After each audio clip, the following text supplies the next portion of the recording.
खुशी। निर्मला जी सुबह से ही बहुत खुश और एक्साइटेड थी। उनका बेटा प्रताप जो आने वाला है। इतने दिनों के बाद निर्मला जी अपने काम वाली कांता से कहती है, तू सफाई का काम निपटा दे, किचन में देख लूँगी। प्रताप को लौकी का रायता पसंद है, तू फ्रिज से लौकी निकाल कर दे। और हाँ, उसके कमरे को साफ करके रूम फ्रेशनर ज़रूर डालना। कांता बोली, ठीक है दीदी। निर्मला जी के दो बेटे हैं, प्रताप और आकाश। प्रताप उनका बड़ा बेटा है, इसलिए कुछ ज़्यादा ही लाडला है। अभी 2 साल पहले ही बहुत धूमधाम से उसकी शादी अनीता से करवाई है। उन दोनों की एक बेटी है कोमल। कोमल के होने पर निर्मला जी ही गई थी उनके पास। अब अनीता दोबारा माँ बनने वाली है। अभी परसों ही प्रताप ने फ़ोन पर उनको खुशखबरी देकर बताया था कि अनीता की तबीयत सही नहीं है, इसलिए आकाश के बर्थडे पर वह इस बार अकेला ही आएगा। डोरबेल की आवाज़ सुनते ही निर्मला जी दौड़ते हुए दरवाजे की तरफ पहुंची। दरवाज़ा खोलते ही प्रताप को देखते ही उनकी आंखों से आंसू बरसने लगे।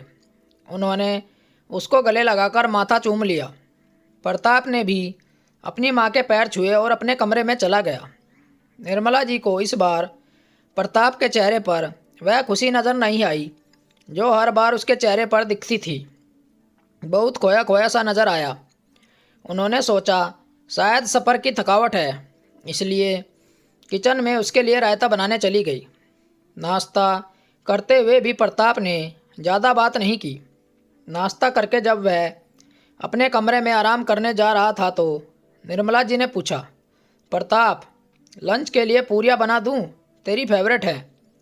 प्रताप, मम्मी आप कुछ भी बना दीजिए, आप काफ़ी थक गई होंगी, रोटी सब्जी ही बना दीजिए।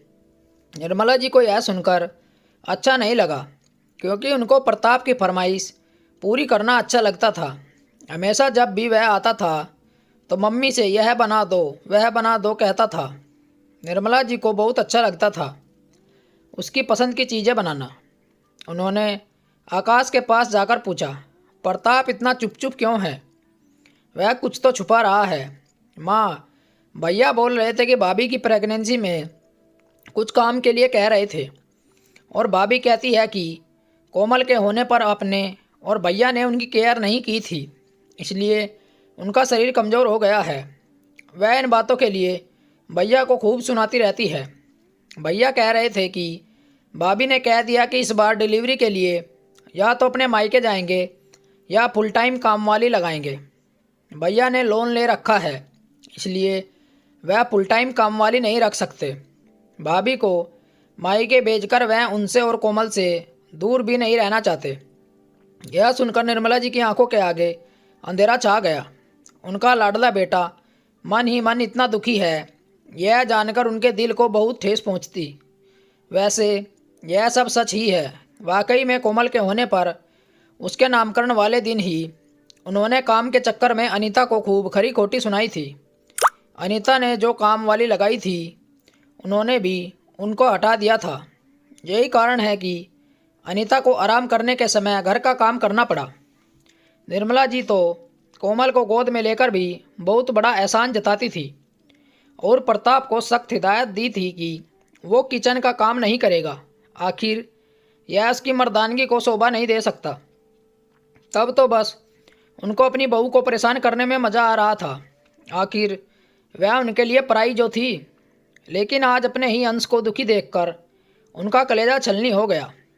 वह प्रताप के पास जाकर बोली, बेटा, अनीता की डिलीवरी के लिए कब आना है? बेटा, मुझे तैयारी भी तो करनी होगी। नहीं माँ, इस बार तो वो अपने मायके जा रही है। निर्मला जी को पता है कि अनीता की माँ का देहांत हो चुका है। मायके में उसके पापा और छोटा भाई है। डिलीवरी के टाइम पर तो किसी औरत का होना बहुत ज़रूरी है। शायद इसलिए प्रताप बहुत परेशान है, पर वो इस बारे में खुलकर बात भी नहीं करना चाहता। निर्मला जी सोने के लिए अपने कमरे में चली तो गई, पर आज नींद तो उनकी आंखों से कोसों दूर थी। वो दुविधा में थी। एक तरफ तो अपनी गलती मानने को तैयार नहीं थी, वहीं दूसरी तरफ बेटे का कष्ट भी देखा नहीं जा रहा था। बस ऐसे ही सोचते सोचते उनको नींद आ गई। सुबह प्रताप को नाश्ता करते हुए वह बोली, अभी मैं सोच रही थी कि हमारी कामवाली की एक बहन है जिसको काम की बहुत ज़रूरत है। मैं उसको अपने साथ लेकर तुम्हारे पास आ जाऊंगी। उसको सैलरी मैं खुद ही दे दूंगी। वो घर का और किचन का सारा काम कर लेगी। मैं बेबी की मालिश और नहलाने का काम कर लिया करूंगी। बहुत अच्छी बात कही मम्मी। मैं भी उसे समय पर घर ही नहीं रहूँगा। हाँ बेटा, पर पहले वाली गलती नहीं दोहराएंगे। उसको फुल रेस्ट देंगे।